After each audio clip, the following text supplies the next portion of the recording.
How is everybody doing? Strength Chat episode 96, and today I have got a very special guest for you. Today I'm joined by a multiple IPF Raw World Champion, holding deadlift world records in 2 weight classes, and he's basically pound for pound one of the greatest powerlifters there is. Today I am joined by Kimberly Walford. How are you doing? Yeah. Hey guys, I'm doing great. It's Friday. I'm doing great. Happy Good. to be here. Have you got much planned this weekend? Just shopping and resting and training, of course. That sounds like a good weekend to me. What have you been up to recently then? What's been going on in your world recently?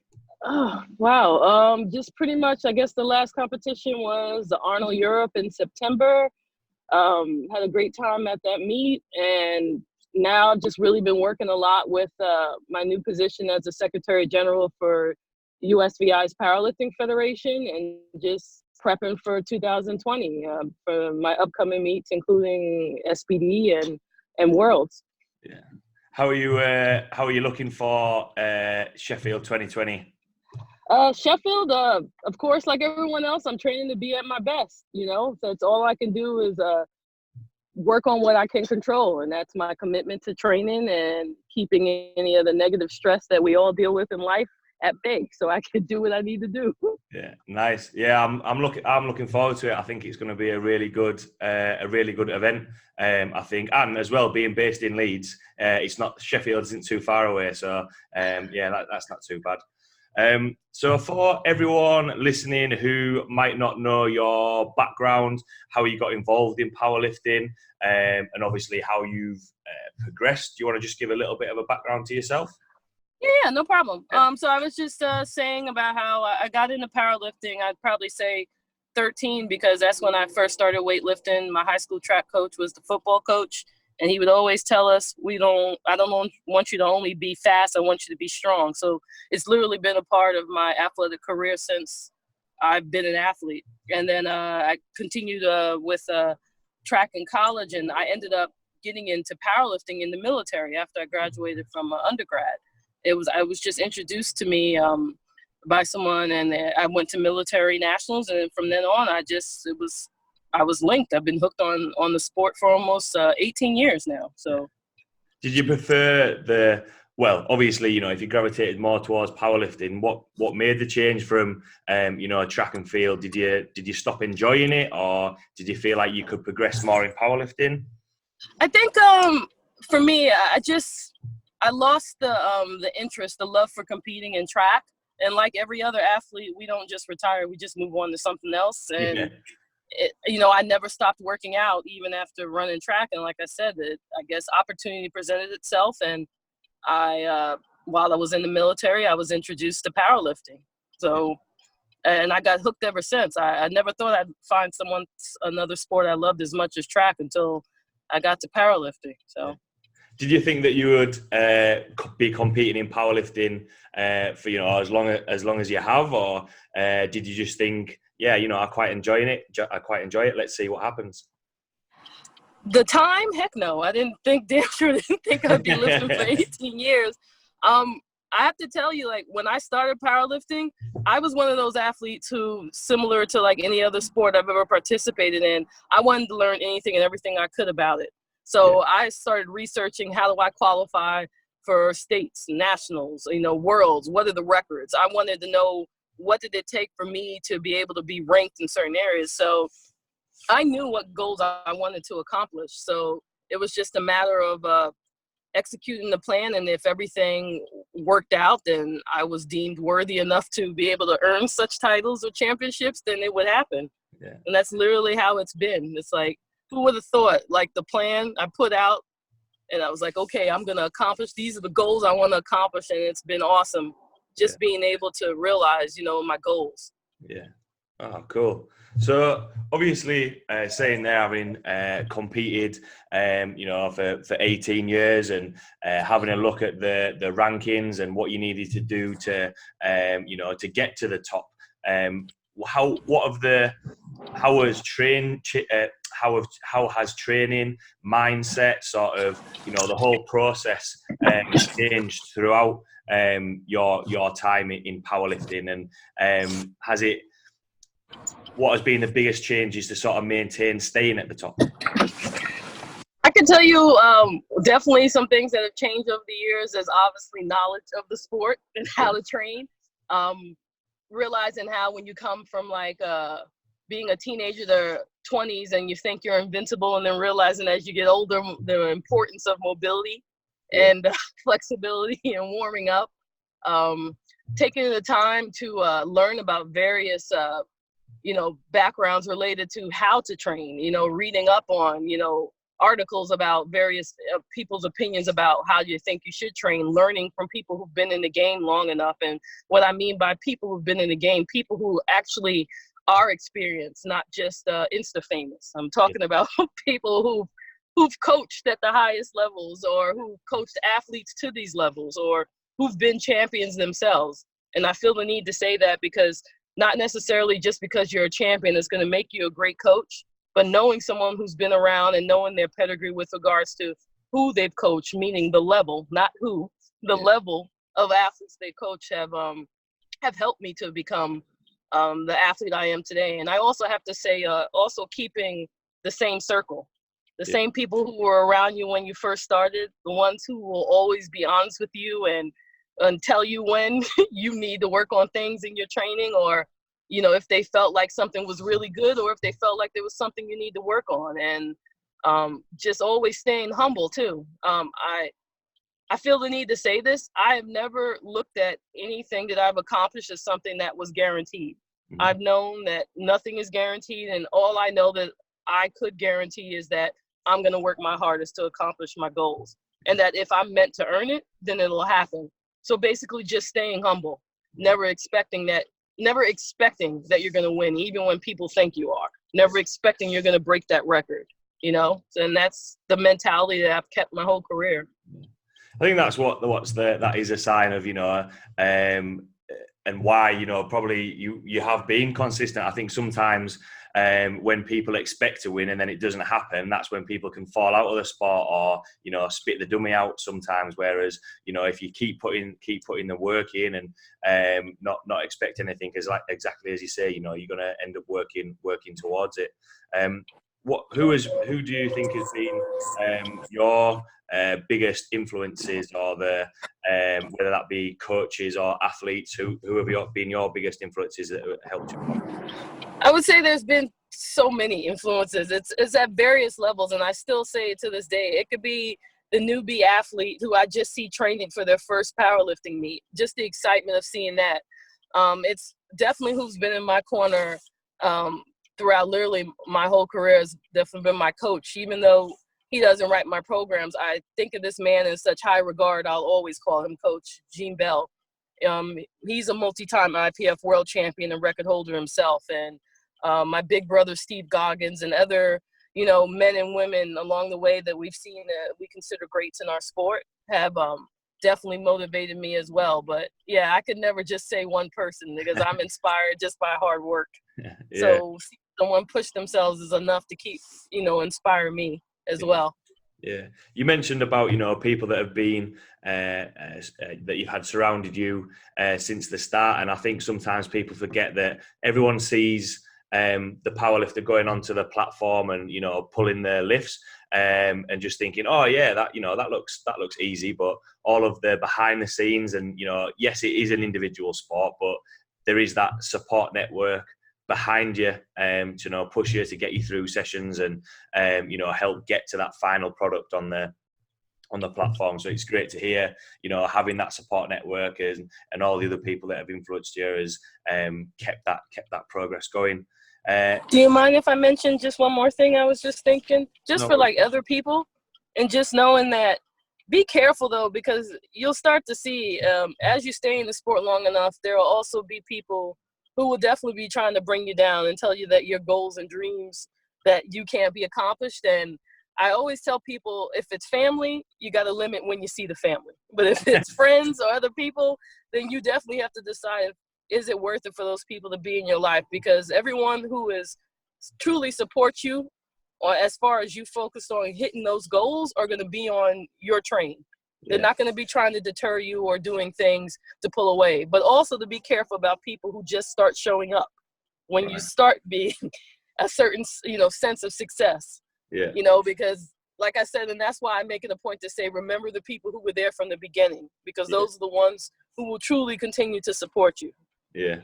And I think that's important to remember, because if they have been there from the start, that exactly what you said, it means it shows that they actually do support you and want the best for you.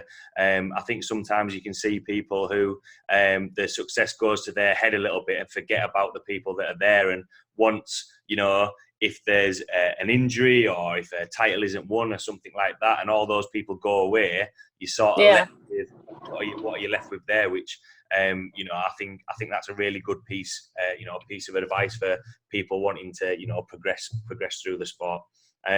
Just touching on that, obviously, throughout seeing your progress, has it always been plain sailing, or how have you coped with either poor sessions or setbacks and all that sort of stuff? Hell no, I've had my peaks and valleys. You just don't know about it. Everyone does. Dealing with the hard times. I treat everything like I like to look at it as a problem and how can I solve it. So I tell myself what I can control is what I focus on.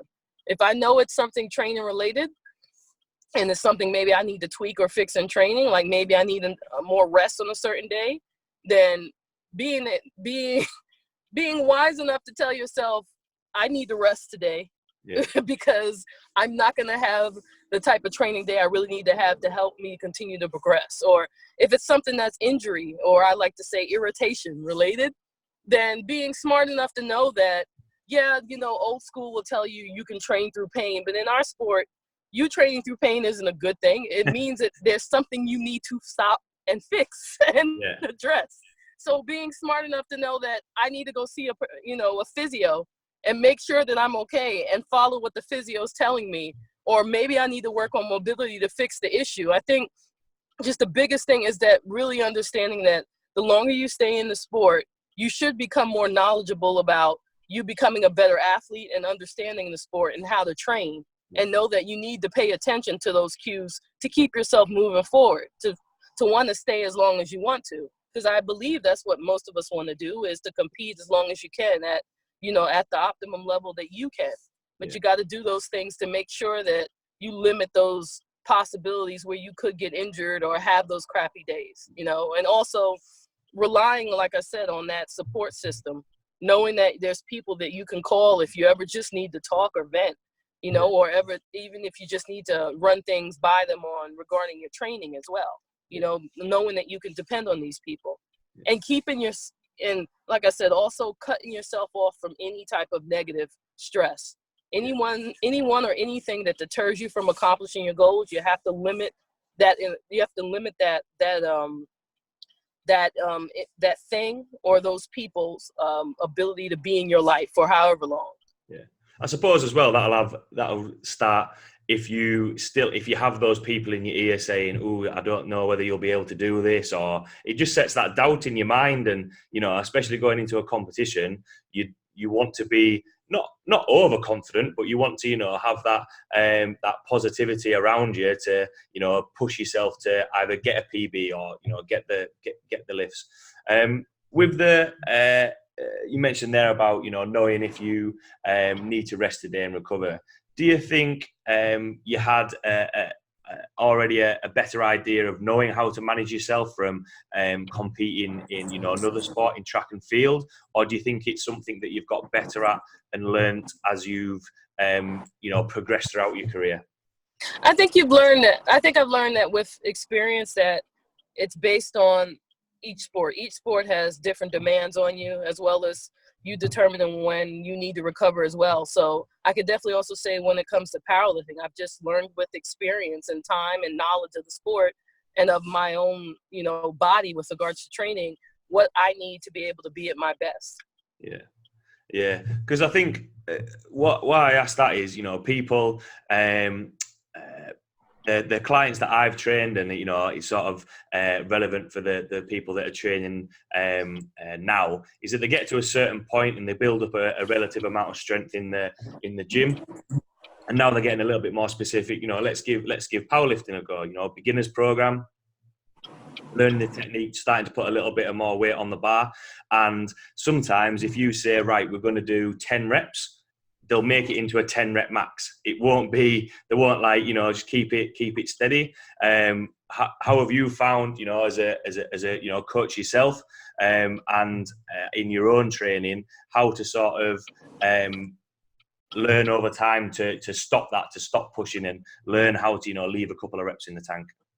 I think for me, because I coach myself, it's easy because it's me. So I'm only cheating myself if I don't follow the program the way I'm supposed to. If it's one of my athletes, I'm really big on communication.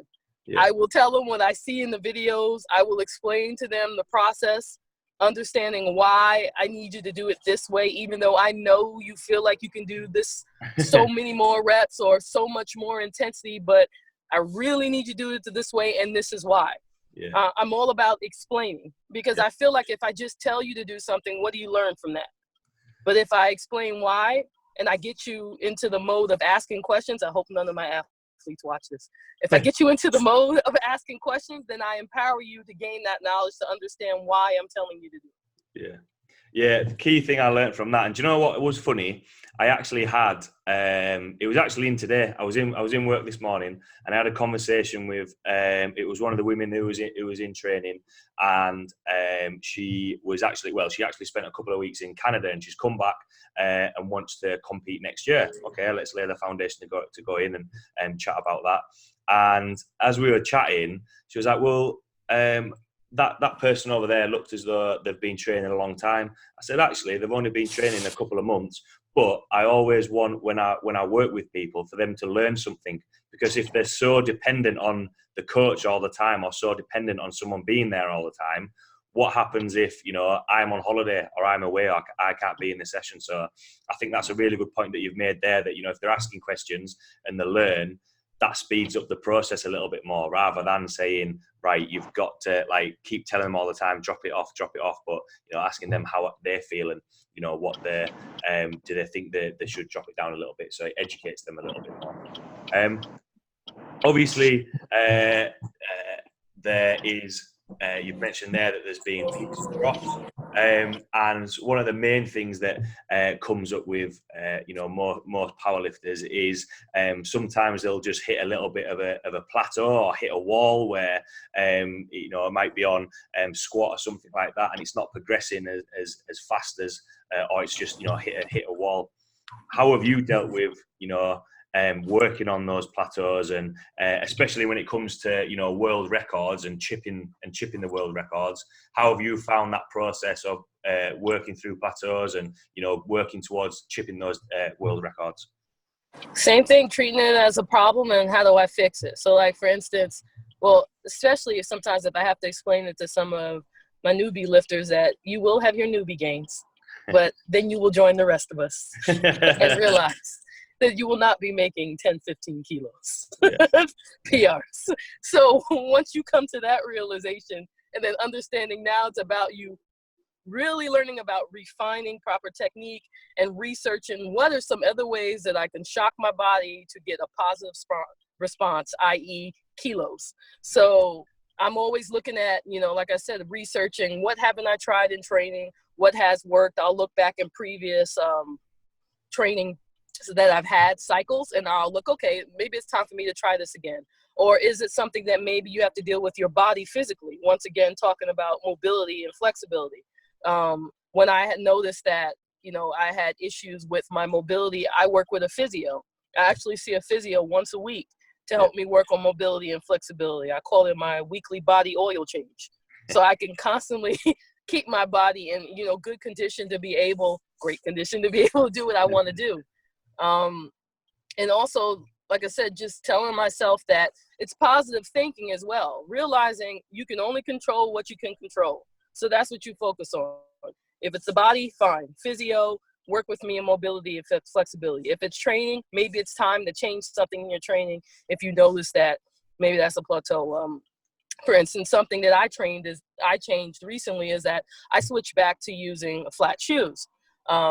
Historically, I used heel shoes. And originally, when I first started, and I'm not embarrassed to say, when I first started powerlifting, I didn't have the knowledge to understand the difference between a heeled shoe versus a flat shoe. So I was like, I would pick shoes just based on the fact they matched my singlets, my outfits. But later on, I realized about how it improves, ankle mobility instantly, and how that affects how you squat or how you get into position for bench and deadlift. And I understood that. And I was looking back at some old videos of myself, and I said, I noticed that my form was completely different when I was using a flat shoe. So I did some analysis based on, velocity and acceleration and bar movement. And I realized I actually had faster acceleration and more velocity and more control when I was using a flat shoe. So I switched back.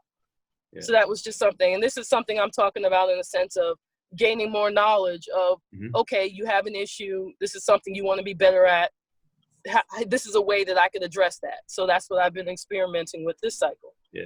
I think, as you just said it there, experimenting. I think sometimes people can be too worried to, right, we need to stick with this, just stick with a plan and everything will come together.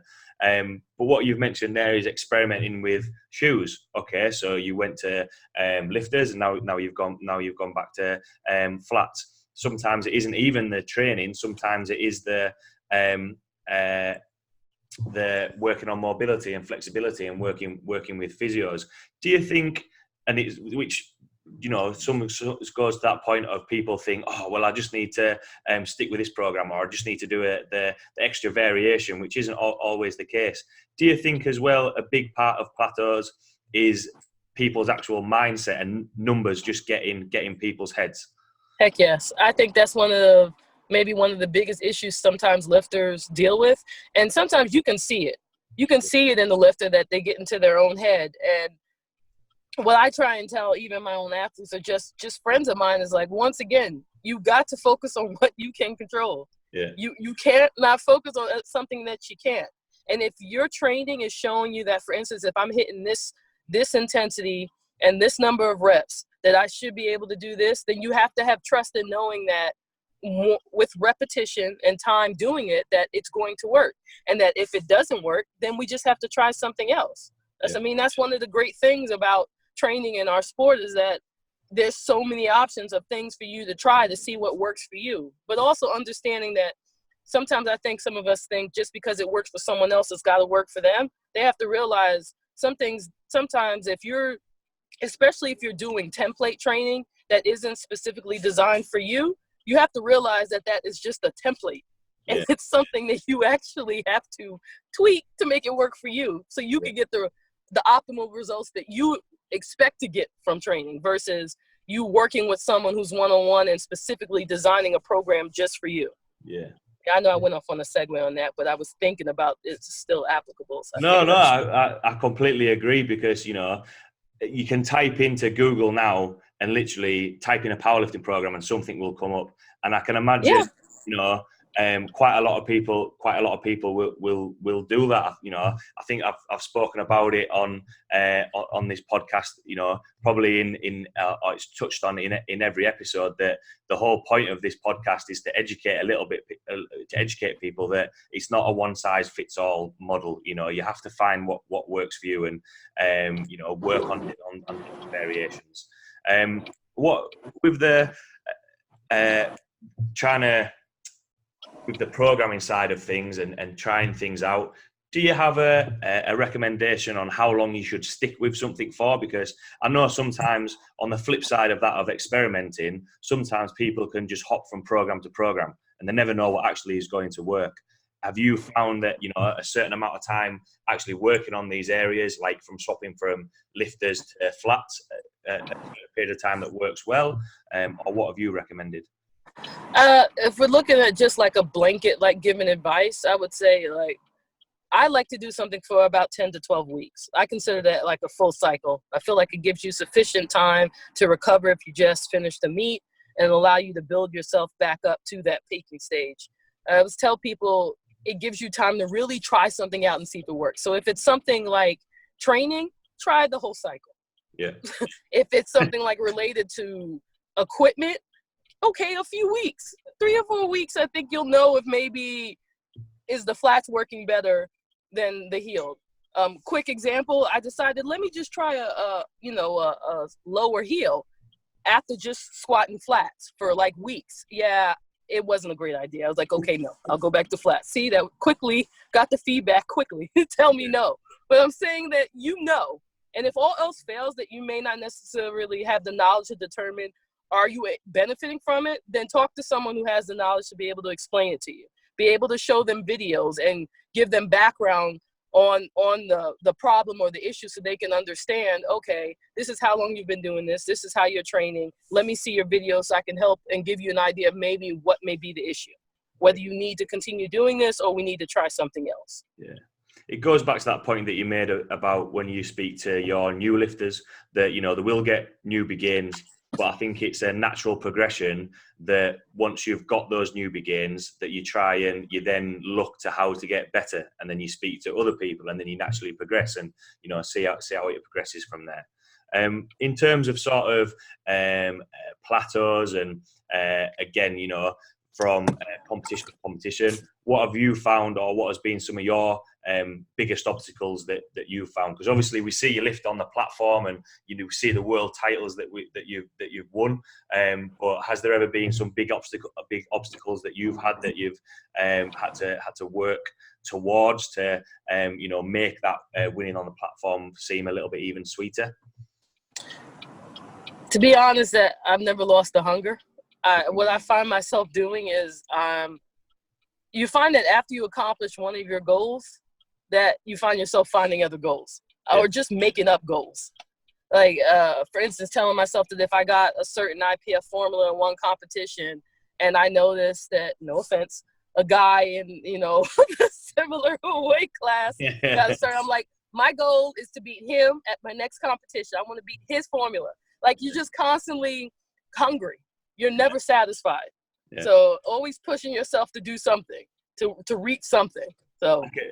As soon as you mentioned that, I could see the sort of the fun come out in your face. Then is that what you think has been the key to you know, success? Because obviously, if you, like, I've come from a rugby background, so I enjoy competing. So when it comes to, because now for the last 2 years I've competed at the British for the last 2 years, and now I'm like, right, actually, what can I do to climb a little bit higher? What are the other people are doing? What can I work on? How can I address that? And like what you mentioned there of looking at, right, I'm going to pick that guy, I'm going to try and beat his total. Is it just the fun element that, you know, you actually like the competitive environment?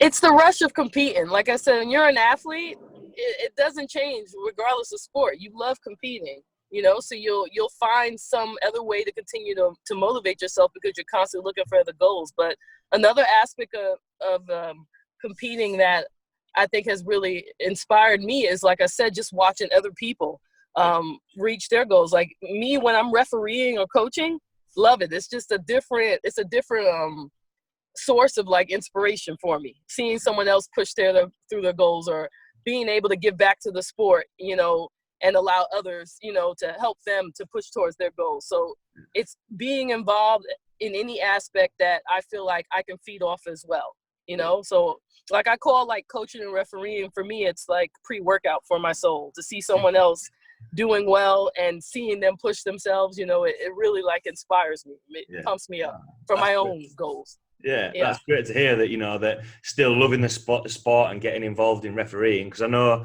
I've started taking people to, or more people are now starting to compete. And I get a lot more nervous seeing them compete and get a lot more excited for them competing. Oh, yeah. And, you know, but on the flip side of that, when I compete, I'm probably a lot different coach than I am lifter. I'm quite sort of quiet and concentrated. When does it sort of obviously looking at your goals and thinking, you know, I want to aim for this, does it switch on comp day? What are you like on comp day? Yeah, on comp day, I'm like a beast. I'm just focused. Like the movie that comes to mind is like 300. My mindset is like, I'm ready. I'm going to war. I'm going to battle. Like if someone talks to me in the back, I speak to them. You know, I'm not. But for the most part, everyone's kind of like in their own zone. So I stay in my zone. And then it really turns on for me when I hear the bars loaded and they call my name. Okay. That's when it really turns on. But yeah, I'm completely focused on staying in the moment of exactly what I need to do in those moments and keeping everything else out. I can't focus on anything else because that's going to take away from my mental focus, my prep for doing what I need to do. Yeah. And has that been for all competitions throughout, you know, or have you got that dialed in and got all competitions? Okay. I've even had sometimes I've been at comps, and it's important to make this say this. I've had a comp sometimes where competitors will sit right across from me. They will sit next to me, and it doesn't faze me at all. I look right through you. And reason why I mention that is because for other lifters out there, know that your competition will sometimes do things to try and mess with you. And you have to be able to do what you need to do to ensure that they don't get inside your head. Yeah. Because that's sometimes can be like your worst enemy. Before you get out on that platform is letting someone else screw with you before you get out there.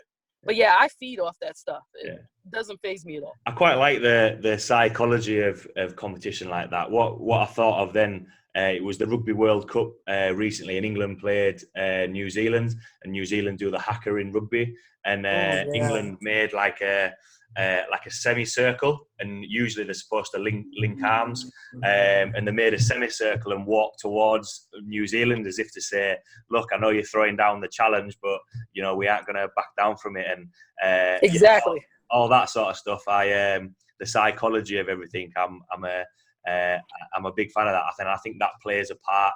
I think that plays a bigger role than a lot of people think, because you've seen, especially in those high pressure situations at the very top, you know, if someone gets inside your head and you miss your first two squats or something like that, then it completely changes the. Oh yes. Yeah. How do you feel about in terms of, you know, putting in the next attempts, and when it becomes a little bit more strategic? How much say do you have on that, or do you have someone that makes those decisions for you, or do you just stick to the plan and just go with that on comp day? I have 100% say because I coach myself, but I have certain people. I have people that I trust who handle me, and I have no problem saying that on meet day we discuss. Right. You know, I trust them enough to give me their opinion, and then we come to an agreement. Yeah. But the thing that comes with also my prep is understanding that I do my research on my competition. Yeah. And I'm sure they do it on me. So I'm well aware of what they're capable of. And I know people like to talk about playing all those tricks with the numbers and stuff. But the reality is that if you know what you're capable of and you have an idea of what your competition is capable of and you hit your goals, then you should be able to accomplish what you came there to do, regardless of whatever tricks or whatever anyone else tries to do. Because you shouldn't be showing up to a meet and letting another athlete dictate how you're going to compete. Yeah. You should already have your plan and know that as long as I hit the numbers I need to do in the fashion I need to, and of course having 8 to 9 other backup scenarios just in case you don't hit certain attempts, that as long as you hit those numbers, you should be able to come out with the outcome you expected. Yeah. Yeah. And that's how I've existed, you know. I think that's a good point, because one of the worst competitions I had, it was a regional competition, and I went in thinking, right, I've had a look at what other people's numbers are. I'm going to try and work through this. And actually, it was one of the worst competitions that I ever had. I didn't enjoy the competition. I sort of couldn't think. The plan that I had in place, I kept swapping and changing. So from there, I just exactly what you've just said. Get a plan, know what you can do, and aim for that. And then everything else at the back of it, whatever comes from it is, you know, that's what will happen, as long as you know what you're capable of on the day. Exactly what you said there. And just so people know that I'm not just giving them fluff, if anyone's ever really like looked at the history of, you know, my meets and and my totals and the things I've accomplished, very rarely have I ever been in the lead until I've gotten the deadlift. So I make it a point to say that, and knowing that I know what numbers I need to hit for me to be comfortable, to be where I need to be able to do what I need to do when I need to do it. Yeah. And that's how you got to look at it. You can't be focused on knowing that if someone is certain, you know, kilos ahead of you, that now I need to change my plan and try and, you know, go heavier on this attempt. I mean, because that's not the plan that you came with. Yeah. You have to stay focused on what you need to do and know that it's going to be enough. Yeah. Because if it is, then you'll earn it. You'll earn it for that day. Yeah, absolutely. Some really good points that we've touched on there. And I've been looking forward to when you set the date in the calendar. I've been looking forward to chatting with you and sort of picking your brains. For everyone listening, from everything that we've chatted about there, what would be your take-home points or words of wisdom for everyone listening? Oh, I like that. This is my favorite part.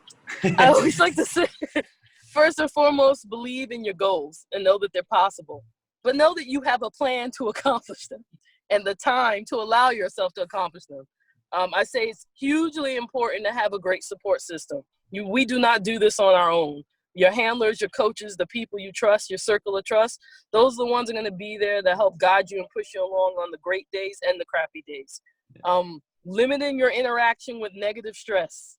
If you're one of those people that you see people posting things on social media and it affects you, then you gotta shut it out.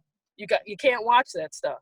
If you know that you're surrounded by people who may be bringing negativity in your life, you gotta limit your interaction when you're training. Just realizing that you just gotta have that laser focus. Also, taking the time to become a student of the game. Like, really take the time to not just be someone who just takes instruction from a coach, but understands why your coach is telling you to do that. Taking the time to research and gain a better understanding of training techniques and recovery and why mobility and flexibility is important as well.